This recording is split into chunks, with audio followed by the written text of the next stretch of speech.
आप देख रहे हैं स्पेशल रिपोर्ट और अब बात कर लेते हैं बंगाल की साथ सियासत की, जहां सियासी घमासान लगातार चल रहा है। कल टीएमसी सांसद दिनेश त्रिवेदी ने राज्यसभा से इस्तीफा देकर सबको चौंका दिया, आप जानते हैं। और अब खबर ये आ रही है कि वो बहुत जल्द बीजेपी में शामिल भी हो सकते हैं। बीजेपी से उन्हें विधानसभा चुनाव लड़ने या फिर दूसरा विकल्प राज्यसभा में फिर से चुनकर आने का दिया गया है।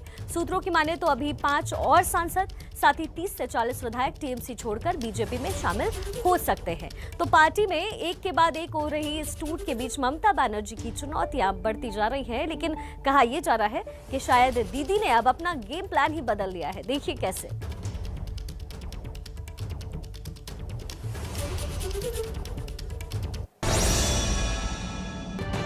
क्या लेफ्ट पर चोट से ममता बढ़ाना चाहती हैं अपना वोट?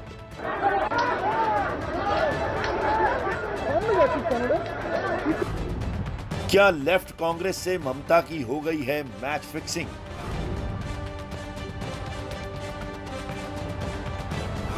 या फिर टीएमसी को तोड़कर बंगाल में बाहुबली बनेगी बीजेपी? बंगाल में जैसे जैसे चुनाव नजदीक आ रहा है, नरमी गर्मी का खेल भी बढ़ गया है। ऐसा क्यों कहा जा रहा है, वो देखने से पहले पीएम मोदी का हल्दिया में दिया 7 फरवरी का एक बयान सुन लीजिए। आप लोगों ने कई बार सुना होगा, खेल के अंदर मैच फिक्सिंग होता है, लेकिन अब लेफ्ट, कांग्रेस और तृणमूल मिलकर राजनीति में पर्दे के पीछे मैच फिक्सिंग कर रहे हैं। दिल्ली में लेफ्ट, कांग्रेस और तृणमूल, ये तीनों एक साथ बंद कमरों में मिलते हैं, बैठते हैं, एक साथ मिलकर रणनीति बनाते हैं। पीएम कह रहे हैं कि बंगाल में सियासी फिक्सिंग चल रही है और ये 2 तस्वीरें उसी का उदाहरण हैं। 11 फरवरी को लेफ्ट पार्टी के समर्थकों ने प्रदर्शन किया तो पुलिस ने उन पर लाठी डंडों और पानी की बौछार कर दी, और इसी के विरोध में कल लेफ्ट दलों ने बंगाल में बंद बुलाया था, जिसका मिला जुला असर दिखा। बीजेपी का आरोप है कि जो लेफ्ट मुकाबले में पिछड़ चुका था, उसके कार्यकर्ताओं की पिटाई कुटाई करके सुर्खियों में इसलिए लाया जा रहा है ताकि लोगों का ध्यान बीजेपी से भटकाया जा सके। बीजेपी का जो ये है, जो वेव है बंगाल में, उसको डाइवर्ट करना था। एक ही कारण है, फोकस से हटना था। लेकिन अगले दिन भाजपा की ही सरकार बनेगी बंगाल में। वो लोग समझ गया बंगाल में कुछ नहीं होगा उनका, शुद्ध भाईपो बोल के चित्कार करके वोट नहीं होगा। बीजेपी का दावा है कि दीदी सीधे सीधे टक्कर लेने से बच रही हैं, इसलिए लेफ्ट को सियासी ऑक्सीजन दे रही हैं ताकि मुकाबला त्रिकोणीय बन जाए। यही कारण है कि लेफ्ट का नाम भी उनकी जुबान पर बार बार आ रहा है।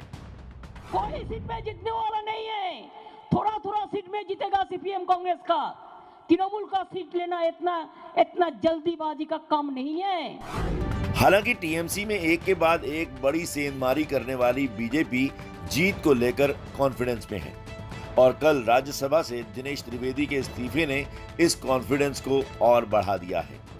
मैं आज यहाँ से इस्तीफा दे रहा हूँ और देश के लिए, बंगाल के लिए हमेशा इसके लिए भी एक ड्यू प्रोसेस काम के लिए भी। इस इस्तीफे के साथ ही दिनेश त्रिवेदी ने पीएम की तारीफ करके नई पारी के संकेत भी दे दिए। कोविड का भी जब हुआ, दुनिया देख रही थी कि किस प्रकार हिंदुस्तान आगे निकलेगा। बहुत अच्छी तरह सबने मिलकर, जैसे प्रधानमंत्री ने बताया कि 130 करोड़, मगर नेतृत्व उनका था। त्रिवेदी 1 दशक तक बंगाल के बैरकपुर लोकसभा सीट से टीएमसी सांसद रहे। पिछले साल पार्टी ने उन्हें राज्यसभा भेजा, लेकिन बंगाल चुनाव के करीब आते ही उनके इस्तीफे ने हलचल बढ़ा दी है।